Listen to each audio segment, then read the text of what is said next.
بسم اللہ الرحمن الرحیم۔ السلام علیکم ویورز، امید ہے آپ سب خیریت سے ہوں گے۔ ویورز، اس ویڈیو میں ہم آپ کو اہم خبریں پیش کرنے والے ہیں۔ دوسری اہم گزارش یہ ہے کہ سوشل میڈیا فائر وال ایکٹیو ہے، ممکن ہو تو چینل کو سبسکرائب، ویڈیو کو لائک، شیئر اور کامنٹ ضرور کریں، شکریہ۔ آئیے ہم آپ کو اہم خبروں سے آگاہ کرتے ہیں۔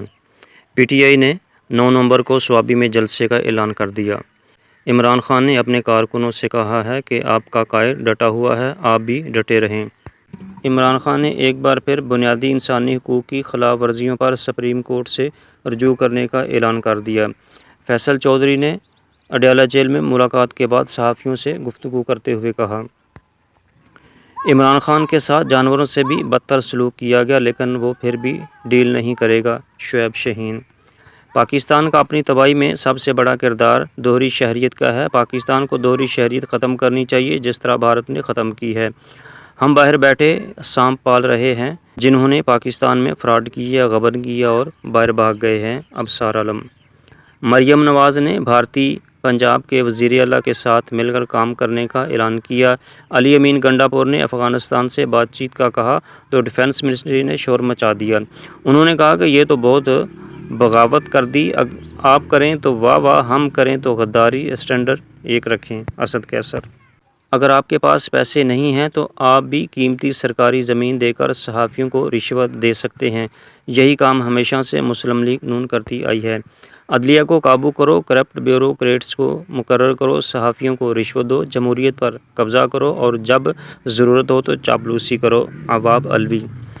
فوج کی تحویل میں بہت سارے بچے ہیں جو 17 سے 25 سال کی عمر کے ہیں، ان کی تعلیم ضائع ہو رہی ہے، اس بارے میں میڈیا کو آواز اٹھانی چاہیے۔ کے پی کے حکومت قومی اثاثے کو 10 ارب روپے کی موجودہ بولی سے بھی زیادہ قیمت پر خریدنے کے لیے تیار ہے۔ پختونخوا حکومت کا پی آئی اے کو خریدنے میں اظہار دلچسپی۔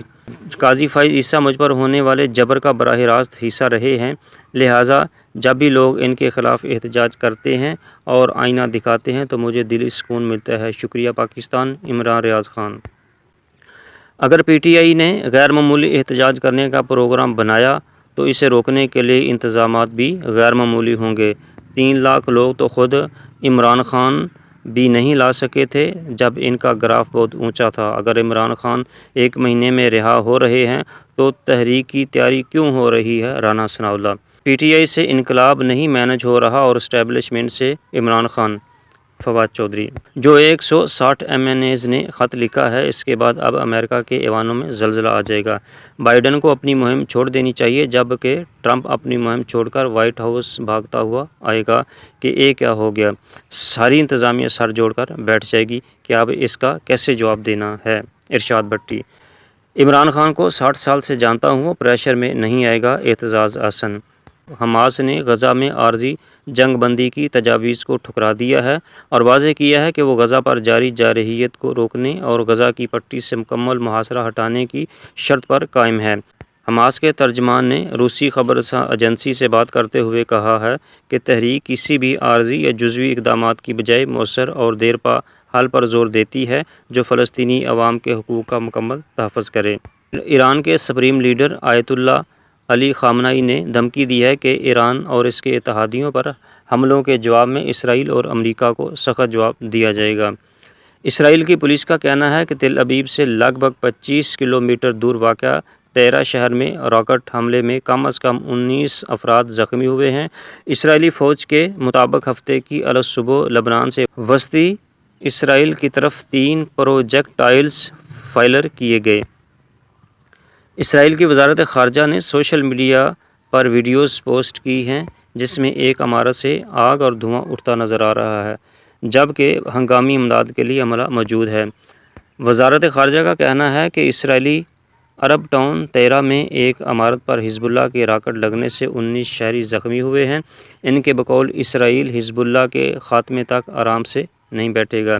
اسرائیلی فوج نے سوشل میڈیا پلیٹ فارم ٹیلی گرام پر کہا ہے کہ اس نے کچھ پروجیکٹائلز کو ناکام بنا دیا تھا۔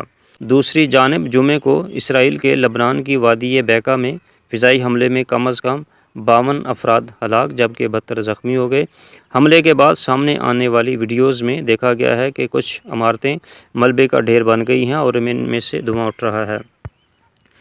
اسرائیلی جنگی طیاروں نے جمعے کو جنوبی بیروت میں بھی درجنوں عمارتوں پر بمباری کر کے انہیں تباہ کر دیا تھا، لیکن ان حملوں میں ہلاکتوں کی اطلاعات نہیں ملی۔ اس سے قبل اسرائیلی ڈیفنس فورسز IDF نے ایک بیان میں کہا تھا کہ سرحد پار سے حزب اللہ کے راکٹ حملوں میں شمالی اسرائیل میں 7 افراد ہلاک ہوئے تھے۔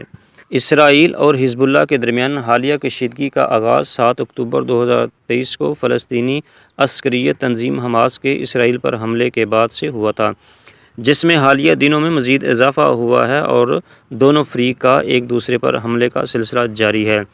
اسرائیل اور حماس کا حالیہ تنازع 7 اکتوبر کو حماس کے اسرائیل پر دہشت گرد حملے کے بعد سے شروع ہوا تھا، جس میں اسرائیلی حکام کے مطابق 1200 افراد ہلاک اور لگ بھگ 250 کو یرغمال بنا لیا گیا تھا۔ اس حملے کے جواب میں اسرائیل کی کارروائیوں میں اب تک غزہ کی وزارت صحت کے مطابق 42,000 سے زائد فلسطینی شہید ہو چکے ہیں۔ پاکستان زندہ باد۔